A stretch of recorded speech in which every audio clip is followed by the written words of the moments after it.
एक तांत्रिक थे जो सन्यासियों को बहुत परेशान करते थे, बहुत तरह से उपहास करते थे, मंत्र का प्रयोग कर देते, अचला छूट गया, लंगोटी छूट गई, कमंडल गिर गया, दंड गिर गया, ऐसे कई तरह के, और उपहास करता है, बड़े त्यागी हो सन्यासी। पूज्यपाद श्री धर्म सम्राट करपात्री जी के से सन्यासियों ने कहा बहुत बेइज्जती करता है सन्यासी। कहाँ है? तो उन्होंने बताया अमुक जगह। गए, नारायण नारायण नारायण, उसने अपने मंत्र का प्रयोग किया, कुछ नहीं। हाँ और भाई जितना पावर हो कर लो। उनका आप धर्म सम्राट करपात्री जी हो क्या? बोले आपको इस परिचय से क्या मतलब, आप अपना तंत्र का प्रयोग कीजिए, जब आपका हो जाए तब मुझे बताना, बस एक बार नारायण बोलूंगा। साष्टांग दंडवत हुआ, महाराज क्षमा को। बोले आज के बाद किसी संत और सन्यासी, क्यों और सबके अंदर क्यों नहीं ऐसा हो? क्योंकि भजन नहीं। भजन में अमोघ सामर्थ्य है, नाम में अमोघ सामर्थ्य है। कोई भी तंत्र मंत्र जादू टोना कोई भी नहीं आ सकता। आप अकेले नहीं हैं, आपके आसपास शक्तियों की सुरक्षा है। आप क्या समझते हो? आप श्री जी के गोरे चरणारविंद की शरण में हो तो श्री जी के चरणों में सुदर्शन चक्र, श्री जी के चरणों में कौमुदी की गदा, श्री जी के चरणों में सब जो चरण चिन्ह है वो किसके लिए हैं? हमारे लिए ही तो हैं। हम भक्तों की रक्षा के लिए हुए हैं। श्री राधिका चरणारविंद की उपासना करने वाले उपासक की सुरक्षा चरण चिन्ह करते हैं। आप ऐसा ना समझना कि भूरी गोरी किशोरी नील कमल लिए हैं, कुछ तो है नहीं इनके पास, एक डंडा भी नहीं तो रक्षा क्या करेंगी। इनके चरण 19 चरण चिन्ह है, वो सदैव अपने जनों की सुरक्षा में रहते हैं। और उनके प्रियतम जितने शक्तिशाली सब उन्हीं से शक्तिशाली है। इसलिए निर्भय, निश्चिंत, निशोक। हाँ, अगर कोई प्रारब्ध भोग है तो वो अपने को भोगना है, मुस्कुराते हुए भोगना। ये नहीं मानना कि किसी ने कुछ कर दिया है, किसी की ताकत नहीं कुछ कर सके। भगवान नाम जापक का शरीर में जो दंड आता है, प्रारब्ध आता है, वो भोगना पड़ता है। हाँ, यहाँ बरगदिया बाबा थे सेनपुर के बगल में, दूधी कगार के बीच में। वो गंगा जी में सदैव खड़े होकर भजन करते थे, तो कछुआ ने काटा। धीरे धीरे वहां सड़न पैदा हुई, कीड़ा पड़ गए, पूरे पैर में कीड़ा पड़ गया। डॉक्टरों के पास जाने की रुचि प्राय एकांतिक महात्माओं की नहीं होती, तब तक जब तक भगवत आदेश नहीं होता तब तक उसे सहते रहते हैं।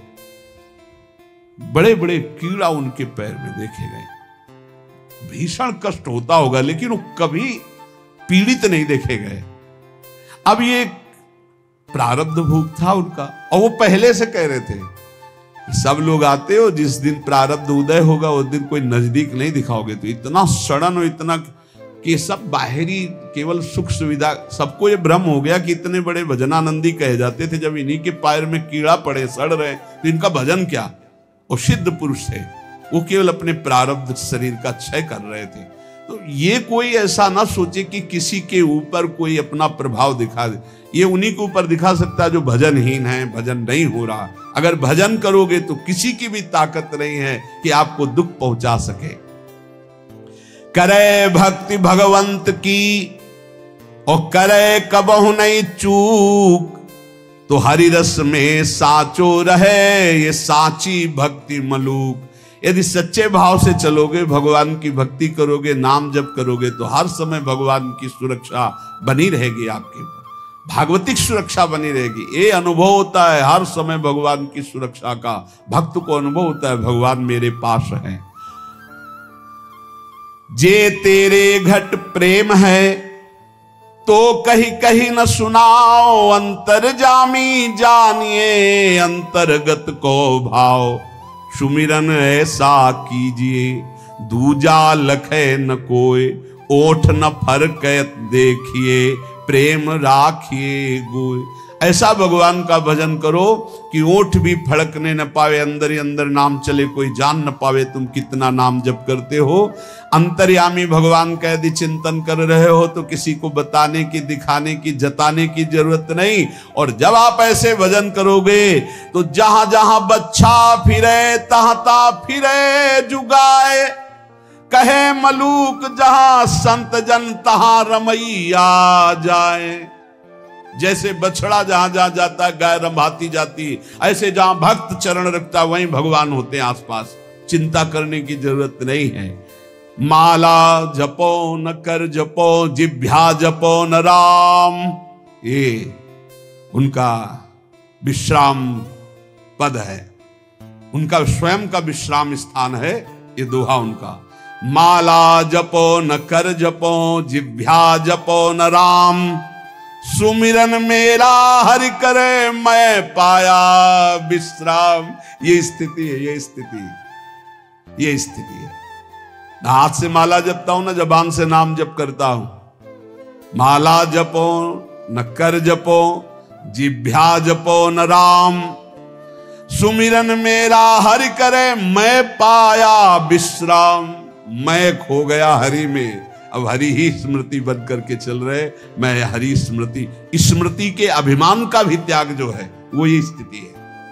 ये तुम न शुरू कर देना हा कि न माला जपू न कर जपू न जिभ्या जपू, अब मेरा हरि सुमिरन कर रहा है, ऐसा स्थिति की बात है ये। प्रायः ये बातें ज्यादा पकड़ी जाती सिद्धावस्था वाली, कि जैसे उसमें लिखा ना सुधा निधि में, लिखंति भुजमूल तून खलु शंख चक्रादिकम विचित्र हरि मंदिरम। तो एक साधक मिले, अन्य कहीं से मिले, तो श्री हरिवंश ने कहा आज तिलक रचना नहीं, उसकी जरूरत नहीं। अच्छा सुधा निधि नहीं पढ़े आप? उनका जी वो लिखंति भुजमूल तून खलु शंख चक्रादिकम, उनका हरिवंश महाप्रभु से बढ़कर। महाप्रभु तिलक लगाते हैं, राधा वल्लभ जी तिलक लगाते हैं, गुरु जी तिलक लगाते हैं। श्लोक याद है तुम्हें, और उनके स्वरूप को नहीं याद है कि स्वयं आचार्य तिलक लगाते, इष्ट तिलक लगाते, गुरुदेव तिलक लगाते। ये सिद्धावस्था बहुत जल्दी पकड़ी जाती है। क्या सुना बोले, माला जपो न कर जपो जिभ्या जपो न राम, लेकिन हर समय जपता रहूं विषयों को अभिराम। बड़े शोभा में है भोग, बड़े शोभा, इनका चिंतन। ये कहां है? स्मृति की, स्मृति का भी त्याग, मैं स्मृति कर रहा हूं इसका भी त्याग। अखंड स्मृति चल रही, माला जपो न कर जपो जिभ्या जपो न राम, सुमिरन मेरा हरि करे मैं पाया विश्राम। मेरा हरि सुमिरन करे मैं विश्राम को प्राप्त हो गया। भगवान श्री कृष्णचंद्र जी महाराज अर्जुन जी से करुणा करके उपदेश कर रहे हैं। गेयः यह स नित्य सन्यासी, वही नित्य सन्यासी है। अपने लोगों ने सन्यास शब्द से समझ लिया है कि जो दंड ले लेता है, जो घर बार त्याग कर देता है, जो लाल कपड़ा पहन लेता है या जो पीले कपड़ा पहन लेता है, वही सन्यासी होता है। भगवान यहां सन्यासी की परिभाषा कह रहे, गेयः स नित्य सन्यासी यो न द्वेष्टि न कांक्षति, निर्द्वंदो ही महाबाहो सुखम बंधात प्रमुच्यते। हे महाबाहो, हे विशाल भुजाओं वाले, या जिनके बड़े महान होते हैं, गुरु या बड़े भ्राता। तो दोनों अर्जुन के बड़े महान हैं। भ्राता धर्मराज युधिष्ठिर हैं, गुरु जगत गुरु भगवान श्री कृष्ण है। इसलिए भगवान ने अर्जुन को कहा महाबाहो, तुम महाबलवान हो, तुम ऐसा कर सकते हो। क्या? किसी से द्वेष नहीं करना। सन्यासी कौन? ना द्वेष्टि न कांक्षति, ना किसी से राग है, ना किसी से द्वेष है, और ना कोई चाह रह गई है। यह है कसौटी। पूज्य श्री सद्गुरुदेव भगवान जो बाल्यावस्था में स्वीकार किए थे, जिनकी पहली बार संसार से निकलकर शरण में हुए, वही अंतिम तक ले चल रहे हैं, विविध रूप परिवर्तन करते हुए। उनका स्वभाव था, फलाहार करते थे एक बार 24 घंटे में, और नारियल का खप्पर था। अब जैसे कोई भिक्षा लाया, आलू घिया ऐसे उबाल के, ऐसे नमक नहीं। बड़े कड़े नियम उनके सन्यास के थे। खप्पर ऐसे स्वामी जी डालें, खप्पर पलट गया नहीं। तो पहले बता दिया जाता था, बोलना नहीं, पूछना नहीं। अब जैसे आपने डाला, स्वामी जी और, बस वहीं हाथ रख देंगे, बस। कई कई दिन भूखे रहते, क्योंकि प्रायः लोग संसारी नहीं जानते। तो स्वामी जी डालें, बस खप्पर पलटा दे नहीं। लाल चेहरा, इधर देखो तो एक एक हड्डी गिन लोगे, हर समय मंत्राकार वृत्ति, प्रणो जप में कोई अर्थ संग्रह नहीं, एक फूस की झोपड़ी, बड़ा कठिन तप, उन्हीं से संस्कार ये जीवन के बने कि एक भी श्वास भजन रहित नहीं जानी चाहिए। शुरू से संस्कार यही बना दिए पूज्य सदगुरुदेव भगवान ने। गेया स नित्य सन्यासी यो ना द्वेष्टि ना कांक्षति, ना किसी से राग है ना किसी से द्वेष है और ना कोई चाह है। ये बहुत बड़ी बात है, यही कसौटी है साधु की साधना की। किसी भी प्राणी पदार्थ परिस्थिति सिद्धांत से न द्वेष है और न राग है, द्वेष भी नहीं किसी से, सब भगवत स्वरूप है। ये सब मलिन अंतःकरण, ये वो इनका उनका, ये धर्म वो मजहब ये मजहब, एक ही है। हम सब परमात्मा के अंश, सब पूरा विश्व हम सब परमात्मा स्वरूप ही हैं। अपने स्वरूप को भूलकर राग द्वेष में फंस गए, यही दुर्गति का कारण है। कोई अलग नहीं, कोई अलग नहीं, पूरे विश्व में कोई अलग नहीं। आप किसी महापुरुष की वाणी पढ़ के देखो, चाहे किसी भी धर्म के किसी भी महापुरुष की वाणी पढ़ के देखना, और उसका सही अर्थ निकालने के लिए पावन बुद्धि होनी चाहिए। नहीं तो आप धर्म ग्रंथों का अर्थ गलत कर देंगे तो उनका आदेश गलत आपको समझ में आने लगेगा। धर्म ग्रंथ सर्वहित सर्व मंगलमय है। जो लिखा हुआ है, जैसे अपने यहां लिखा हुआ है, आताताई को मार देना चाहिए। भगवान श्री कृष्णचंद्र जी अर्जुन को कह रहे हैं, जिस समय अश्वत्थामा ने 5 ब्रह्मास्त्र चलाए पांडवों के लिए और 1 ब्रह्मास्त्र गर्भस्थ शिशु के लिए, उसी समय का घोर आताताई गर्भस्थ शिशु को मारने के लिए ब्रह्मास्त्र का संधान, मार इसको, इस आताताई को बिल्कुल नहीं छोड़ना। और फिर क्या कहा, ब्राह्मणत्व से युक्त ब्रह्म ऋषि को कभी जान से नहीं मारना चाहिए, मेरी आज्ञा की पूर्ति की जाए। मारना भी है और मारना भी नहीं। ऐसा ही किया अर्जुन जी ने, मुंडन कराकर उनका ब्रह्म तेज छीन करके निष्कासित कर दिया, हो गया मारना, और जान से भी नहीं मारा। शास्त्रों की आज्ञा को समझना बड़ा कठिन, भजन के द्वारा सबकी बुद्धि शुद्ध हो ऐसा सोचना चाहिए। भजन के द्वारा ना द्वेष्टि ना कांक्षति, ना किसी से राग ना किसी से द्वेष और ना कोई चाह, वही सन्यासी है। बस इतने को पहचानो। भगवान कह रहे हैं गेया सा नित्य सन्यासी यो न द्वेष न कांक्षत। क्या है, किसी से द्वेष नहीं तो किसी से राग नहीं, राग द्वेष रहित और कोई चाह नहीं, यही सन्यासी का स्वरूप है। कितनी अंदर स्थिति है, इस बात को देख लो। ये भजन बल से जागृत होगी, क्योंकि जितना भजन करोगे उतने ज्ञान होगा, और ज्ञान से दिखाई देता है कि शरीरों से राग होता है, शरीर की क्रियाओं से ही राग द्वेष की उत्पत्ति होती। अनुकूल क्रिया तो राग और प्रतिकूल क्रिया तो द्वेष। और जितनी चाह है वो सब शरीर को लेके होती, स्वरूप को लेके नहीं होती। अगर साधु होकर के कामना है कोई, किसी भी तरह की कोई कामना, वो अभी सन्यासी नहीं है। कोई भी कामना नहीं। ये जगत उद्धार की भी कामना नहीं होनी चाहिए। भैया जगत उद्धार नहीं होना है, अपना उद्धार होना है, अपनी दृष्टि बदलनी है। सर्वम खलमिदम ब्रह्म, किसका उद्धार करना है? अपनी दृष्टि का उद्धार करना है। जो किसी भी प्राणी पदार्थ परिस्थिति की कामना करता है, कांक्षति, वो सन्यासी नहीं। किसी भी प्राणी पदार्थ वस्तु सिद्धांत किसी भी मजहब से द्वेष करता है, वो सन्यासी नहीं। किसी से भी द्वेष नहीं, किसी से भी चाह नहीं। निर्द्वंदो ही महाबाहो सुखम बंधात प्रमुच्यते। श्री भगवान कह रहे हैं साधना जब कोई साधक आरंभ करता है तो उसमें द्वंद्व रहता है। भोगों में सुख है कि भगवान में सुख है, यह प्रश्न बना रहता है साधक के अंदर। गुरुजनों की शरण में रहे तो बच जाएगा, नहीं तो बहुत ही खोखला हो जाता है। साधना के आरंभ में साधक के अंतःकरण में द्वंद्व रहता है, बहुत ध्यान से सुनना। आवश्यकता तो है हमें भगवत प्राप्ति की, लेकिन रुचि है हमारी भोगों में। इस रुचि के ऊपर शासन चाहिए, शासन। अगर शासन नहीं कर सकते आप, तो अपने आप को गुरुदेव के चरणों में समर्पित करके उनकी शास्त्र की आज्ञा के अनुसार शासन में बंध के रहे। और बिना इसके बंधे सामर्थ्य नहीं आती कि अपने आप को शासन में ले ले। नहीं तो आवश्यकता भगवान की, रुचि भोगों की है, सबकी आवश्यकता भगवान की है, रुचि भोगों की है। बस यही समस्या का समाधान नहीं हो पा रहा।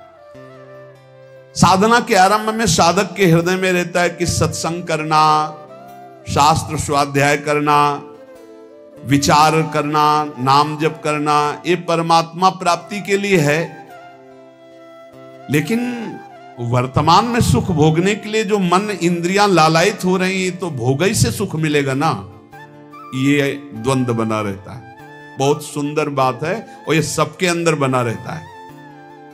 इसलिए साधक खूब भजन करना चाहता है, पर भोग और संग्रह को छोड़ना नहीं चाहता। भोग और संग्रह को छोड़ना नहीं चाहता। भजन से परमात्मा प्राप्ति, लेकिन जीने के लिए, सुखमय जीवन व्यतीत करने के लिए अच्छा खाना, भोगना, ये सब तो होना चाहिए।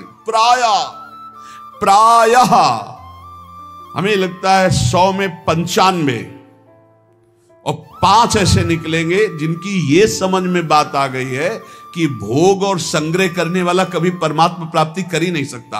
और वो भगवान के वचन है, भोगैश्वर्य प्रसक्ता नाम तयापहृत चेतसाम व्यवसायत्मिका बुद्धि समाधो न विधीयते। भोग और ऐश्वर्य में जिसकी चित्तवृत्ति अपहृत कर ली गई है, उसकी बुद्धि कभी निश्चय नहीं कर सकती परमात्मा प्राप्ति का। तो 100 चलने वालों में 95 इस बात में फिसल जाते हैं कि भजन, साधन, पाठ, पूजा, दिनचर्या तो करेंगे, लेकिन मनोरंजन भी होना चाहिए। इंद्रियों को खान पान, भोग विलासिता, इससे रोज दिन आराम से कट रहा है।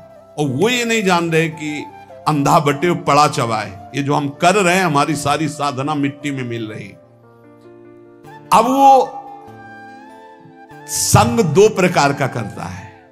एक करता है भागवतिक संग, जैसे सत्संग हो रहा है, और एक करता है भोगों वाला संग, क्योंकि उससे उसके मना इंद्रिय की पूर्ति होती रहेगी। और इससे सोचता है कि भगवान तो मिल ही जाएंगे, पर वो बड़े कृपालु हैं, प्राप्ति तो हो ही जाएगी। अब उसके भावों में परिवर्तन,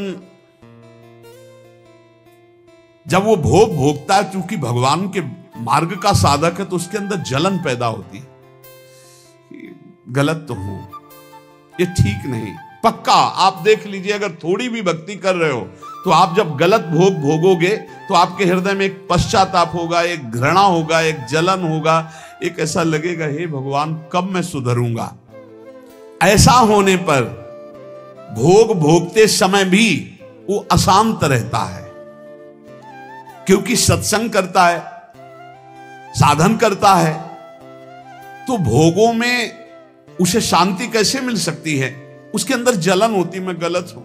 करते समय भी, भोगों को भोगते समय भी उसके अंदर रहता, मैं बहुत नीच हूं, मैं गलत हूं। ऐसा कैसे दूर हो, हे भगवान कैसे दूर? उस समय भी वो सुखानुभूति नहीं कर सकता। अब साधक के अंतःकरण में ये द्वंद बना रहता है कि भोग सही है या परमात्मा भजन सही है। इस द्वंद पर टिका हुआ 50 वर्ष निकल जाते हैं साधना करते, 50 वर्ष निकल जाते हैं। और गुरु कृपा पात्र पहले ही सीढ़ी से काट के फेंक दिया उन्होंने।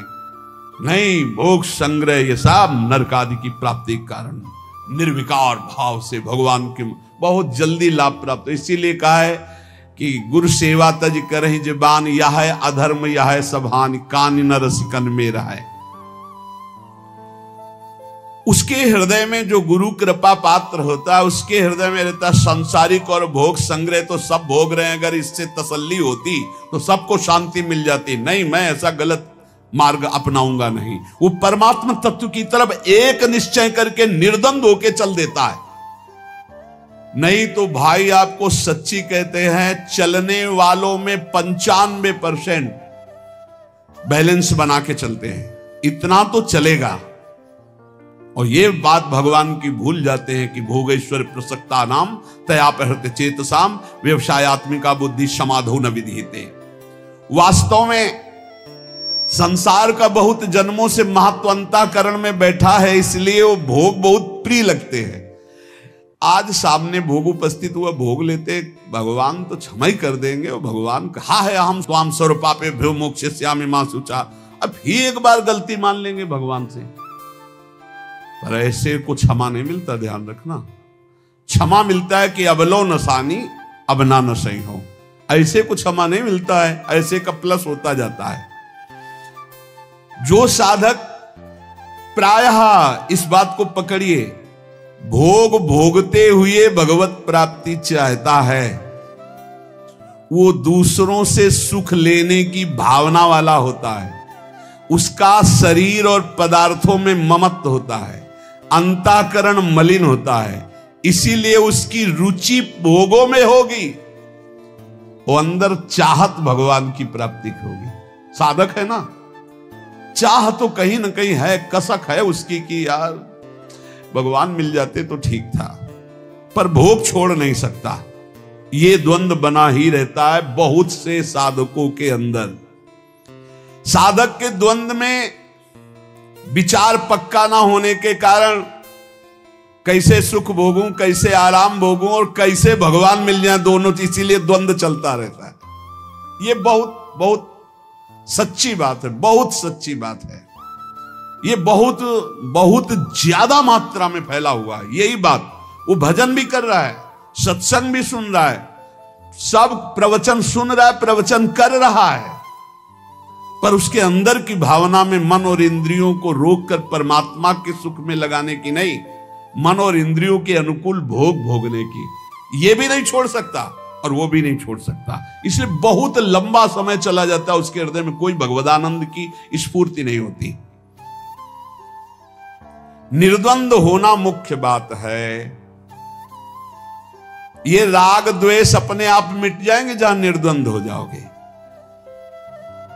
विचार करना चाहिए निर्द्वंद होने के लिए कि सब अनुकूल भोगों को भोग रहे हैं, प्रतिकूलता जबरदस्ती भोगनी पड़ती है। प्रतिकूलता कोई भोगना नहीं चाहता, अनुकूल भोगों को सब भोग रहे।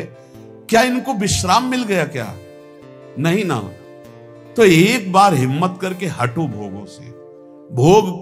भोगने से जब तक हटोगे नहीं तब तक परमात्मानंद स्फुरित नहीं होगा। अगर निर्द्वंद हो गए तो सुखम बंधात प्रमुच्यते, सुख पूर्वक संसार बंधन से मुक्त हो जाओगे। अनुकूलता प्रतिकूलता ये आएगी प्रारब्धवशात, लेकिन भोगो मत ना अनुकूलता को ना प्रतिकूलता को। सम रहो, सम। वो स्वरूप की तरफ जब दृष्टा भाव होगा तब सम होगे। पहले अनुकूलता में गाढ़ फंसे हुए, प्रतिकूलता तो जबरदस्ती भोगनी पड़ती है। अनुकूलता का त्यागो। स्वयं आप विचार करो, नाप इंद्रियों, बहुत ध्यान देने का एक गूढ़ विषय, इसीलिए धीरे धीरे बोल रहे हैं। आप इंद्री नहीं हो जो इंद्रियां भोग मांग रहे हैं। आप मन नहीं हो जो मन भोग मांग रहा है, आप दे रहे हो। आप बुद्धि नहीं हो जो बुद्धि निश्चय कर रही कि इन भोगों में सुख है। आप परमात्मा स्वरूप हो। यही आपका बंधन हुआ है जो आप अंतःकरण इंद्रियों में तदात्म हो गए। एक बार हिम्मत करो, इन दुष्ट इंद्रियों और दुष्ट मन की मांग के विरोध में हो जाओ। हिम्मत करो एक बार विरोध में। लेकिन गुरु के विरोध में करवा देंगे इंद्रियां मन, शास्त्र के विरुद्ध चलवा देंगे, लेकिन इनके विरुद्ध तुम हो जाओ, इतनी हिम्मत। तभी नाम से श्री हरिवंश नाम बल रहो। क्या हुआ? मन और इंद्रियों से ममता इतनी हो गई कि पदार्थ, व्यक्ति, क्रिया जो मन इंद्रियों को अच्छी लग रही उसी के अधीन हो गए। बड़ी सुंदर बात है, देख लो, अंदर की बात है। देखो, सुषुप्ति में कुछ याद नहीं रहता, फिर भी आप जीवित रहते हैं। आपको ये भ्रम दे दिया गया अंदर कि अगर हम ये भोग नहीं भोगेंगे तो हम रह नहीं पाएंगे।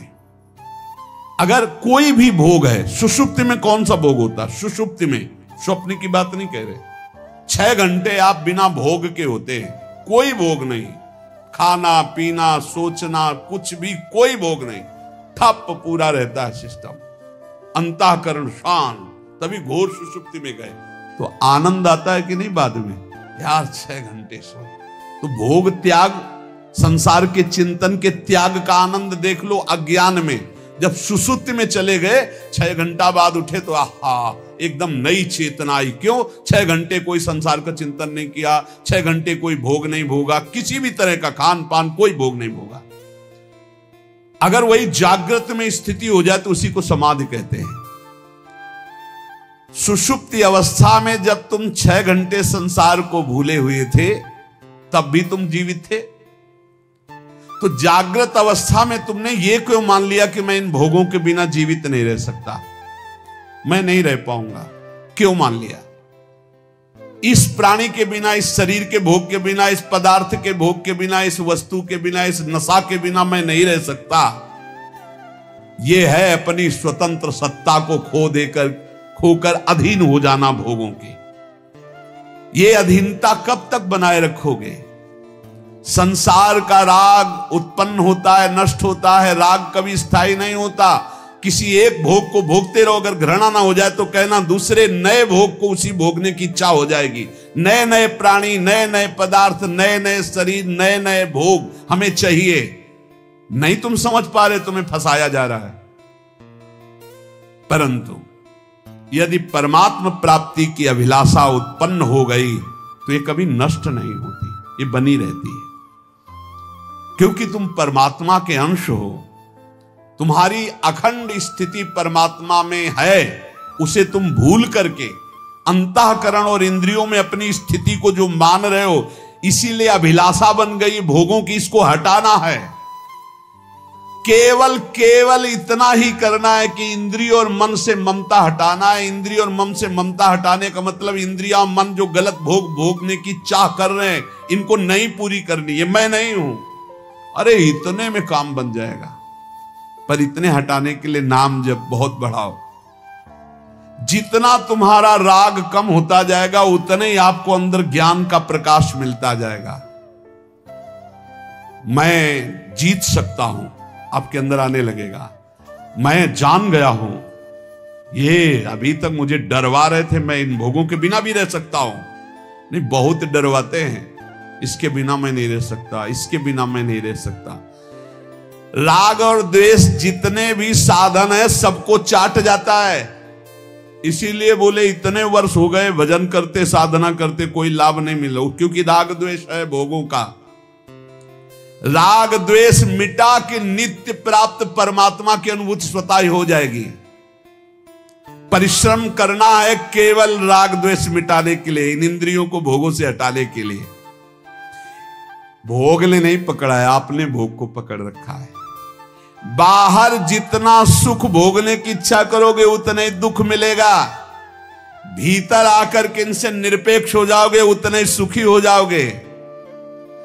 इस जड़ शरीर और जड़ इंद्रियों में तदात्म होने के कारण ये भोग हमें परास्त कर रहे हैं। और इनसे अलग हो तुम, इतना अनुभव करो, इनके अधीन मत हो, अभी निर्द्वंद हो जाओगे। भगवान करें निर्द्वंद जो है वो सुख पूर्वक संसार से मुक्त हो जाता है। फिर सारांश में हम चाहते हैं भगवान से मिलना,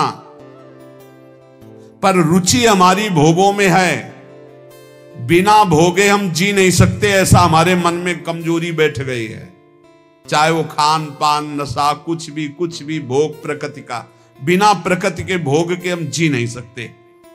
नहीं, ये मेरा विषय नहीं है, मैं अविनाशी हूं। अब हमको इन्हें धर्म से चलाना है। शरीर पोषण के लिए धर्म पूर्वक विषय सेवन करना है। पहले अधर्म भोगों का त्याग करो, थोड़ा निर्मलता आएगी, फिर भोक्ता भाव का भी त्याग हो जाएगा। कोई द्वंद आपका स्पर्श नहीं करेगा। आप निर्विकार होकर परम पद में स्थित थे, स्थित हैं, स्थित रहेंगे, ऐसा अनुभव हो जाएगा। इसलिए सारांश फिर वही पुनरावृत्ति, सारे कर्म भगवान को समर्पित करो, कोई भी पाप कर्म ना बनने पावे, और निरंतर नाम जप करो। आप अपने आप गुणातीत हो जाओगे, आप द्वंद्वातीत हो जाओगे, आप योग क्षेम की चिंता से ऊपर उठ जाओगे, परमानंद में डूब जाओगे।